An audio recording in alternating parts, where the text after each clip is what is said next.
ಈ ವೀರವರ್ಮನ ಮಗಳು ಮಾಲಿನಿಯಿಂದ ಆ ವೀರವರ್ಮನಿಗೆ ಅಳಿಯ ಯಮಧರ್ಮನಿಂದ ಒಂದು ವರ ಇದ್ದದ್ದು ಸಿಕ್ಕಿರ್ತೈತಿ. ಹೀಗಾಗಿ ಅವನ ಅಜೇಯನಾಗಿರ್ತಾನೆ. ಮುಂದೆ ಆ ಒಂದು ಬೆಟ್ಟವನ್ನು ಬಳಸಿ ಆ ಊರಿಗೆ ಬರ್ತಿದ್ದಂಗೆ ಏನಾಗ್ತೈತಿ ಅಂದ್ರೆ ಸೈನಿಕರಿಗೆ ಒಂದು ಅಧೈರ್ಯ ಇದ್ದದ್ದು ಉಂಟಾಗ್ತೈತಿ. ಈ ಒಂದು ಊರಿನ ಅಳಿಯ ಯಮಧರ್ಮ ಅದಾನ ಅಂತಂದಮೇಲೆ ನಾವು ಬದುಕಿ ಹೋಗೋದು ಸಾಧ್ಯ ಇಲ್ಲ, ಇದೇ ನಮ್ಮ ಕೊನೆಯ ಯುದ್ಧ ಅಂತಂದು ಹೇಳಿ ಅವ್ರ ಕೈಕಾಲುವಿನ ಶಕ್ತಿನ ಉಡಿ ಹೋದಂಗೆ ಆಗ್ತೈತಿ.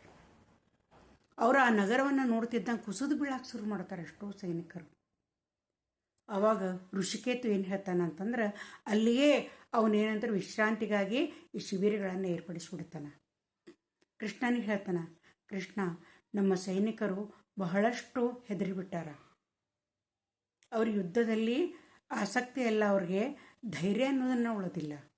ಆದ್ದರಿಂದ ಅವ್ರ ದಣದಾರ ವಿಶ್ರಾಂತಿಯನ್ನು ತಗೊಳ್ಳಿ ಮತ್ತು ಅವ್ರಿಗೆ ಮನೋಧರ್ಮವನ್ನು ತುಂಬುವಂಥ ಕೆಲಸವನ್ನು ಮೊದಲು ನಾವು ಮಾಡಬೇಕಾಗೈತಿ ಅಂತ ಹೇಳಿ ಹೇಳ್ತಾನೆ. ಅದರಂತೆ ಅವರೆಲ್ಲರೂ ಅವತ್ತಿನ ದಿನ ಅಲ್ಲಿಯೇ ಒಂದು ದಿನದ ವಿಶ್ರಾಂತಿಯನ್ನು ತಗೋತಾರೆ. ಋಷಿಕೇತು ಎಲ್ಲರಿಗೂ ಒಂದು ಉತ್ಸಾಹವನ್ನು ತುಂಬುತ್ತಾನೆ, ಮನೋಧೈರ್ಯವನ್ನು ತುಂಬುತ್ತಾನೆ. ತುಂಬಿದ್ರೂ ಕೂಡ ಅವ್ರಿಗೂ ಅಷ್ಟೊಂದು ಏನಂತಂದ್ರೆ ಇದನ್ನು ಇರೋದಿಲ್ಲ, ಧೈರ್ಯ ಇರೋದಿಲ್ಲ. ಆ ನಂತರ ಇದಕ್ಕೆ ಬರ್ತಾರೆ, ಊರಿಗೆ ಬರ್ತಾರೆ. ಅವರು ಊರಿಗೆ ಬಂದ್ಕೊಳ್ಳೆ ಅಲ್ಲಿ ವೀರವರ್ಮನಿಂದ ಇನ್ನು ಹೆಂಗೆ ಯುದ್ಧವನ್ನು ಮಾಡೋದು, ಯಾಕಂದ್ರೆ ಅವನ ಬೆಂಬಲಕ್ಕಾಗಿ ಯಮಧರ್ಮ ಬಂದನು ಅಂತಂದ್ರೆ ಯಾರೂ ಉಳಿಯಂಗಿಲ್ಲ. ಅಂದ ಕೂಡಲೇ ಕೃಷ್ಣ ಏನು ಹೇಳ್ತಾನೆ ಅಂತಂದ್ರೆ ಋಷಿಮುನಿ ಕೇಳ್ತಾರೆ, ಇದು ಹೆಂಗೆ ಕೃಷ್ಣ ಈ ಸಮಸ್ಯೆಯನ್ನು ಹೆಂಗೆ ಬಗೆಹರಿಸ್ಬೇಕು ಅಂದ ಕೂಡಲೇ ವಾಸುದೇವನ ಕಡೆ ಎಲ್ಲಕ್ಕೊಂದು ಪರಿಹಾರ ಇದ್ದದಿರ್ತೈತಿ. ಅವ ಹೇಳ್ತಾನೆ, ಆ ಯಮಧರ್ಮನನ್ನು ರಾವಣ ಹೆಂಗೆ ಗೆದ್ದನಲ್ಲ ನಾವು ಹಂಗೆ ಗೆದ್ದು ಬಿಡೋದು ಅಂತ ಹೇಳ್ಬಿಡ್ತಾನೆ.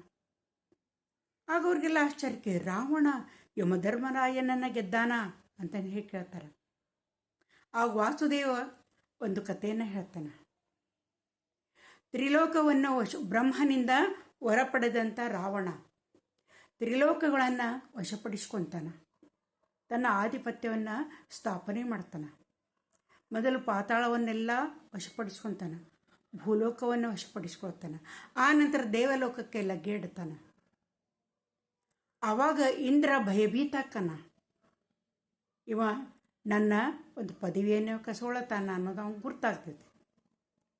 ಆಗ ಅವಂಗೊಂದು ಉಪಾಯ ಹೊಳಿತೈತಿ. ಅವಾಗ ಏನಂತಾನಂತಂದ್ರೆ, ಈ ರಾವಣನಿಗೆ ನೀನು ಮೊದಲು ಯಮಧರ್ಮನನ್ನು ಸೋಲಿಸು, ಆ ನಂತರ ನೀನು ನನ್ನ ಕಡೆಗೆ ಬಾ, ನನ್ನ ಅಮರಾವತಿಗೆ ಬಾ ಅಂತಂದು ಹೇಳ್ತಾನೆ.